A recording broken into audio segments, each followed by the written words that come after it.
Well, it's one of the most controversial surveys which has ever been done in the history of India.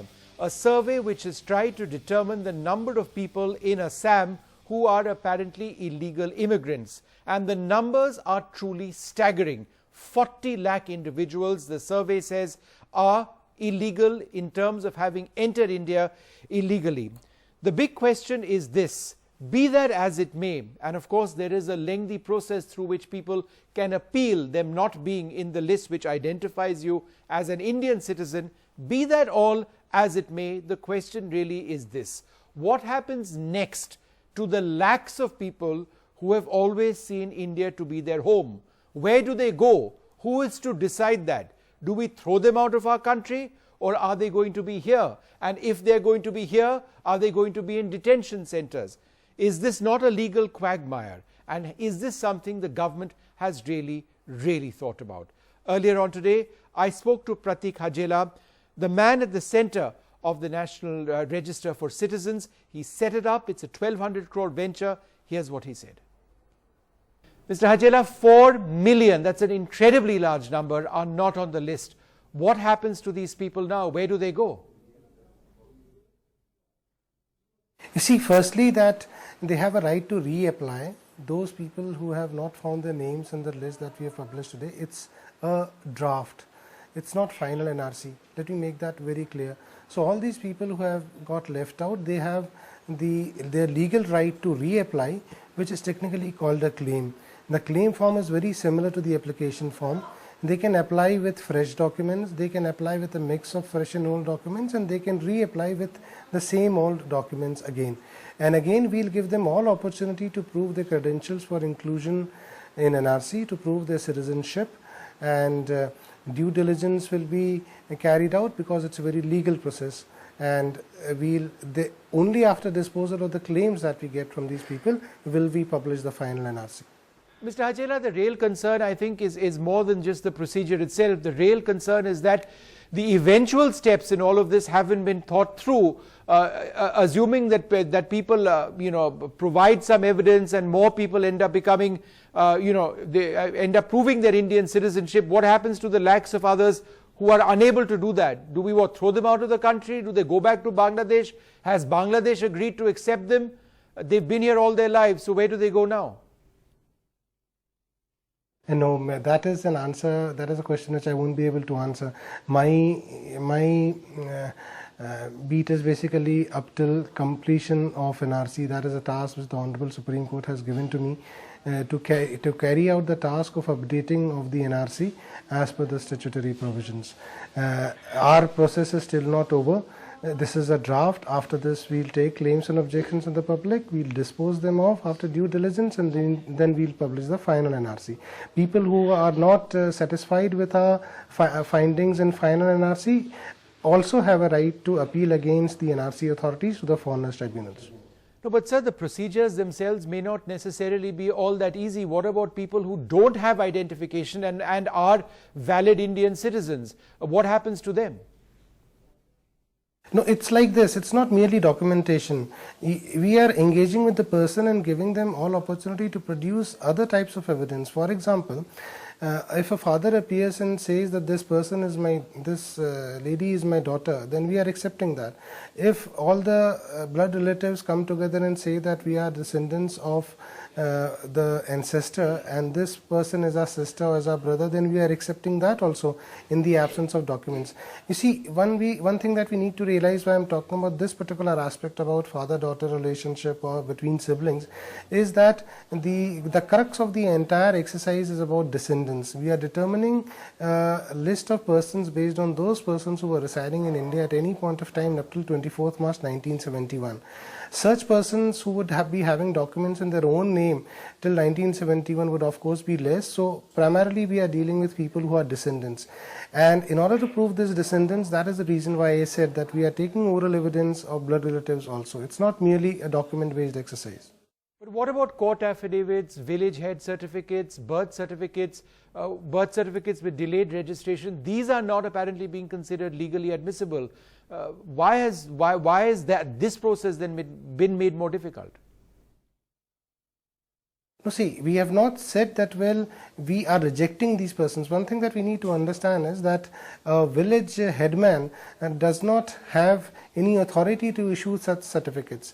Birth certificates which are issued with delayed registration have to be checked whether they have been issued as per law or not. You see, if you look at the Registration of Birth and Deaths Act, the provision for delayed registration requires approval by a magistrate. So these checks are required to be done. However, having said that, there is opportunity being given to the public to produce additional evidence, which might be even oral evidence or evidence of blood relatives. So that's why I said the reliance on documents, beyond that also there are other ways and means by which a person can prove his or her descendants or eligibility for citizenship. Mr. Hajela, you would have heard that a lot of people consider this some sort of a communal exercise, an exercise to divide members of different communities, different faiths. I know you can't answer to that as a bureaucrat yourself, but in terms of the breakup that you've seen of people who are citizens or people who are not citizens possibly as a result of not making that list, how many are men, how many are women, how many are Muslims, how many are Hindus? Can you provide us some idea of who's not there in the list? You see, we have not collected religion-based data, so it would not be possible on my part to say that how many people of which religion are there. But one thing is that this exercise is not about religion at all. It's not about any community at all. It's all about a cut-off date. The cut-off date of 24th March 1971, which was accepted as per the Assam Accord, and thereafter the Citizenship Act was amended by insertion of 6A, that is the section which determines the citizenship issues related to Assam. So it's about a cut-off date. About men, women, the figure is not very skewed. I will say it will be around 54, 46, something like that. So for those children who have grown up in India and don't know any other country, is it fair for them to potentially be asked to leave the country because their parents entered India illegally? You see, this question, although I would not be able to answer because as I said, my brief is limited to updating the NRC. However, whatever statements that have come out from the concerned authorities, for example, there was a statement from the Union Home Ministry, and that there's no question of deportation, there's no question of detention centers. We are determining the citizenship status based on certain statutory provisions, and this entire exercise is being monitored by the highest court of the land and is being strictly done as per legal provisions with due diligence. All right. Well, thank you, Mr. Hajela, very much for speaking to us, the man at the center of this gigantic exercise for which more than 1,200 crore rupees has been spent. But the larger question really is unanswered. What does one do with these numbers? What do you do with lakhs of individuals who may in fact be illegal citizens in this country, illegal migrants in this country? Where do they go? Does India in 2018, as the largest democracy in the world, accept a scenario where you may have 4 lakh stateless individuals within our borders? Or do we, in the name of being humanitarian first, actually accept lakhs of people who may have entered our country illegally but are very much a part of our culture, of our society, of our states, of our India? Well, joining us now, Abhijit Sarma is a petitioner in the NRC case. He strongly endorses NRC. He believes it's the right thing. Zarita is spokesperson of the Congress. Aman Wadud is a lawyer based in Guwahati. He joins us. And joining us from Bhopal, Rajat Sethi is advisor to the Manipur government, also an author. I'd like to thank all of you very much for being with us. Abhijit, NRC was formed and the idea was to try and ensure that illegal immigration goes down or stops altogether, to ensure that the identity of Assam remains intact. But isn't there a larger humanitarian issue at this stage? So first I have to tell you the briefing first. In 2009, 28th July, we filed a case in Supreme Court seeking that 41 lakhs illegal Bangladeshi voters are there in 2006 voter list. Later on, 2012, Government of Assam and Government of India, they through their affidavit, they informed the court that we will first update the NRC and then we'll clear the voter list. No, but I'm asking a larger question. I don't need the background. So now the thing I'm is just that asking you, NRC, isn't there a larger humanitarian issue why over here? humanitarian issue with the Bangladeshis? No, there shouldn't Why? be a humanitarian. Why? So what? They're not humans. They have illegally entered the country. So they're not humans. No, they are humans, but they have So then what do illegally we do? entered the country. Because they had no choice. No, by the way is that we have to cut their names for the voter list, make them stateless, and we are saying to give them job card. Why humanitarian for the illegal Bangladeshi? Make them stateless and give them a job card. Is that a solution according to you? See, first and foremost, I think, 1,200 crores, 50,000 government officials, and at the end of it, it's a shoddy job. That's one thing. And him saying that, just give them job cards, that's not a solution. Make them stateless. No, but why? No, what will do? No, We'll keep no, them no, in a home. what are you going to do it like for? Rohingya, like Yeah, Rohingya. you're going Why to you are create bringing another Rohingya now? Rohingya Because issue. they're You're also going to create stateless. another See, Rohingya Michael, Because issue. they're also this is stateless. nothing about Rohingya. There is no crisis worse, Assam, sir, there is with all nothing due about respect, Rohingya, in the sir. world than to be a stateless citizen. Why? Why not? How can you Because be so people are inhuman? denied. It's an issue of This humanity. is, no, see, I'm telling you, this is 40 lakhs has come out now. But this is a draft NRC. Government of India 40 is lakh 70,707 It is a draft people. NRC. It is a Sir. draft NRC. my It dear is sir. larger than the And How can the you say population it's a of draft? many European How can you Government say is it's a giving draft them when most of opportunity. them have been... No, let government me is tell giving you, them opportunity Suchandra, for the claims and objections. Vishnu They are getting 2 Suchandra months from time for claims Silchar and was objections. tagged thank as you a to the D-voter. government. Yes, government Suchandra is from saying that. Silchar 2 was months tagged time. as a Okay, D-voter one and sent second. to a No, detention one more center thing I have to tell to you, live ma'am. with hardcore This is criminals. not Now an she finds her name in NRC NRC. against Hindu and Muslim. This is an NRC within the Indian and non-Indians. This is nothing about Hindu-Muslim. But But tell isn't me, it going to result in a Hindu-Muslim divide in There is Assam? nothing. What happened in the Nelly Any of disaster? us, What whoever happened in come. Nelly? When 2,000 2,000 people people were were massacred killed. in Long Nelly. time, in Long time ago, 1985. India has not But changed. now there Don't is- we have communal No one situations is in Assam taking- for no years one and is years? taking arms Today, in their when hand. people This in is a Assam legal process are actually told controlled that, by sorry, Supreme Court. you are This no is a legal longer process an controlled Indian by citizen Supreme Court. because of this thing, This is a will legal these process. people not be targeted This because is- they're no longer Indian? They Are they be not giving job vulnerable? card. They will giving job. The rest of the country Vishnu, can take. I the just Okay, want one to sec. one point. One sec. Rest of the country can take I their- want to go across to my other panelists also. Aman Wadud, on the ground, is there a palpable sense of fear among a lot of people who till this morning felt that they were Indians, but a few hours after that realized that, oh, who knows what I am? See, there was a verification process. In the verification process, a lot of people were being told that they have all documents, they don't have to worry. But in the list draft that came out today, their name does not appear. One of the case is retired JCO Mr. Ajmal Haq.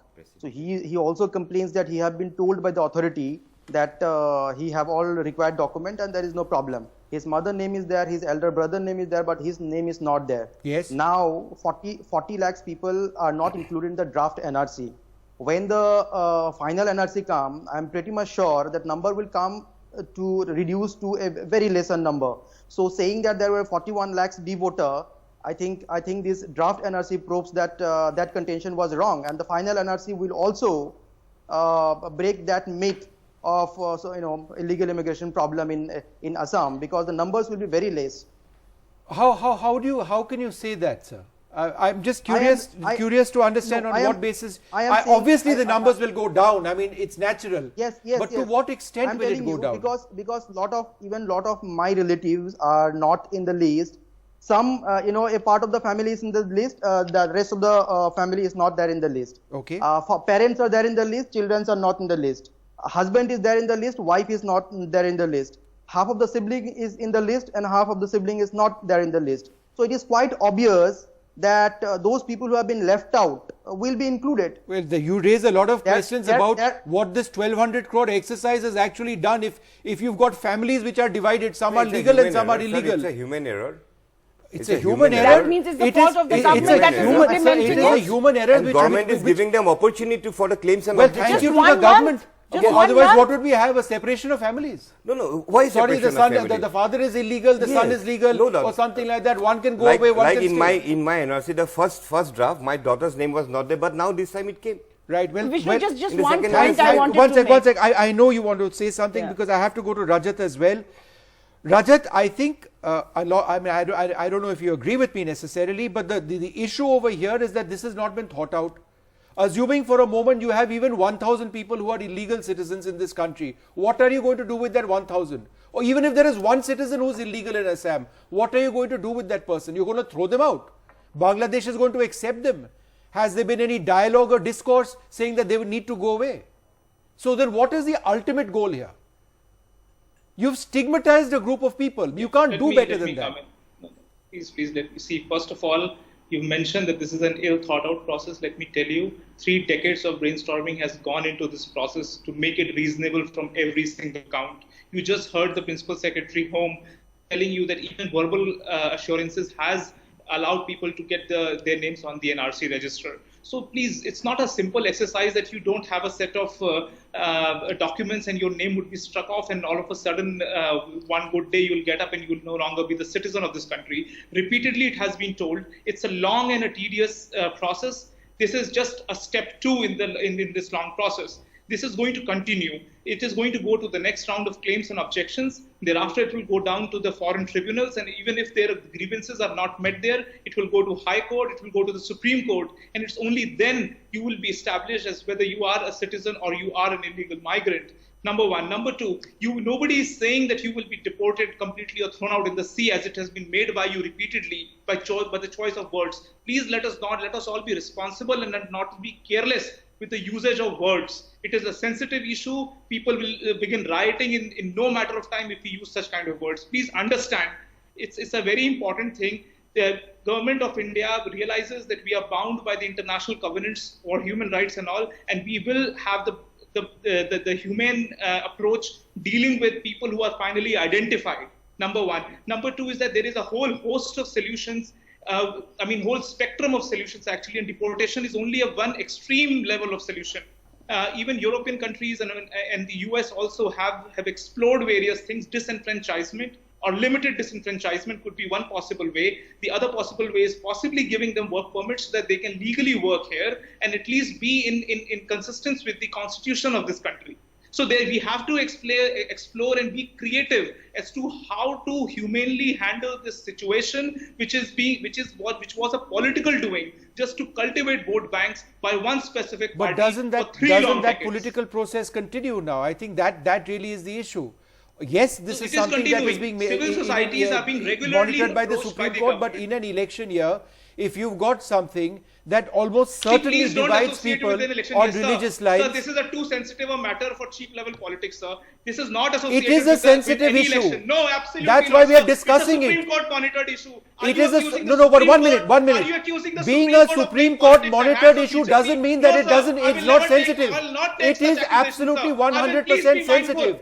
But I am asking you, in a particular year, in an election year, is it not a singular problem that communities can be divided, irrespective of whether or not it is Supreme Court monitored or not? The Supreme Court might ensure that the process goes correct, but I am asking you about the sensitivity over here. Institution of this country. I am not questioning the Supreme Court. You have not understood what I am saying. I am trying to say that this is, listen, Rajat, you are not answering, you are not listening to what I am saying. You are not listening to what I am saying. Don't attack me. It's not about me, but it's a valid question. Rajat, will you listen to what I am saying before you rant? Please take back your words, sir. I am not taking back my words. No, because you are not answering my question. Does it expose your shameless propaganda, sir? It's not anybody's propaganda. It's a simple question about a sensitive situation. To this absolutely sensitive matter. It is sensitive and hence it needs to be raised and it has to be asked. But Rajat, you won't let anybody edge sideways. You won't let me ask a question. So that's fine. You don't have to answer any further. But Zarita, let me ask you this question. In this year, despite the fact that it's Supreme Court monitored, and that obviously means that the process of the NRC is being monitored to ensure it is fine, is this not potentially very sensitive going into an election? Because there is a real danger of people being divided on religious grounds. Definitely, like I mentioned it earlier also, and I'm mentioning it again. And Mr. Rajat also mentioned the entire process, how they can prove the genuinity or how they're going to prove that they're legal. Who is going to bear all that expenditure? Is the state going to bear it? No. It is those people, those poor people, most of them are below poverty line. Another thing I wanted to mention, the Morans, the Mataks, the Koch, the Rajbongshis, the Nepalis, the Tea tribes, They are the indigenous inhabitants of Assam. Most of them have been excluded from the second list. So you're trying to, so who is the one again going to prove the genuinity here? Another thing, it is, Mr. Rajat, I did not interrupt when you were talking. Please let me speak. Rajat, let us speak. You're using wrong word. Most is a very Rajat, mischievous Rajat, word. let's just... Sir, please. It Let is, her answer. Let her it answer. is, it Let's is a please be sensitive careful. issue because see, We are when all it comes to educated the people, sir, and when it madam. comes to the election time, if the BJP or if any other sources is going to actually use divisive policies, it is not going to be for the right reasons. So we have to make sure that whatever we do with this process right now has to be an all-inclusive process. And like somebody mentioned, we have never seen the names. Come on, just by looking at the name, you know who belongs to a minority committee and who minority community and who does not. So you know the government as it is implementing, crores of rupees gone in. They might as well do a good job of it. But there's another reason why a lot of people would say that this could potentially be part of a larger process where communities are being divided. For example, we've had the Prime Minister in 2014 say that if there are Hindus, they can always come into India. But if there are Buddhists, they can come into India. If there are Jains, they can come into India. Parsis, they can come into India as well under certain circumstances. But that doesn't include Muslims. So isn't that problematic? See, here we have to Now, say we are not looking at this. We are looking at, you know, the bill, the 2016 bill, which has not been passed. Yeah. See, Congress government, they are trying to always take the vote bank politics with the Bangladeshi Muslims. BJP, they are trying to do vote bank politics with the Hindu Bangladeshis. Why they are trying to bring the bill? This is the thing. Again, madam, she told that Ali Rahman. You told? Yes. You told, na? Ali Rahman. She No, told. it was an example, I think. Example yeah, I am telling. yeah. Now the thing is that in Assam, there are Ali from Assam indigenous people, Assamese Ali. There are some Ali from East Pakistan, Bangladesh. Yes. Now the difference is that who is Bangladeshi Ali and who is the Indian Ali. Yes. We are trying to find out that. No, but The NRC process will find out. You will even assuming that you are able to Yeah. accurately find out, then what? Again. Limited disenfranchisement. Again, there is no Hindu-Muslim The- again. All the- those who the came after people will not be 25th given- March So 1971, physically you cannot they have let, to. you cannot, these people will all be in the same country. Why we are taking the burden? Why Assam will take the burden? From 1985 we are taking It's- the it's a burden. Why? humanitarian issue, Why? sir. Then you take some people. Why Delhi, Bombay, take some Madras? people, You why take not? Why you are Already, not? Why Assam will take the burden? Are people of any Why? particular faith Why Assam? or And you are saying about the community NRC. bound by any No. one state? Why? All Why states- Assam will Mr. take all the states burden have of people of Sharma, different as Assam many faiths. Accord, people who in are Assam staying Accord, in Bihar in Assam or Accord. in Delhi Bihar, or this in is- other Anybody states, can settle are in you any going part to of the just say country. yes? Are you going to tell them that please go back We are to your talking place? about the Bangladeshis who came from East Pakistan and Bangladesh. We are is what not you're talking saying. about the people from Bihar, Madras. And Then about we're the just telling them documentation, to I'm telling you, sir, this 40 lakhs came out now. She told that Moran Motok, yes, we people of Assam, the original inhabitants, people of Assam, we don't have documents. Okay, all right. We don't have I documents. need to wrap this up. You're completely out of time. It is a sensitive issue, but these are questions that need to be asked. The fate of 4 million Indians, yes, that number might actually come down. What is their status? Are they Indians till yesterday, no longer Indians today? Will they remain in our country, or will there be an agenda to push out people from Assam, if not our country? We're out of time. Thanks very much for being with us.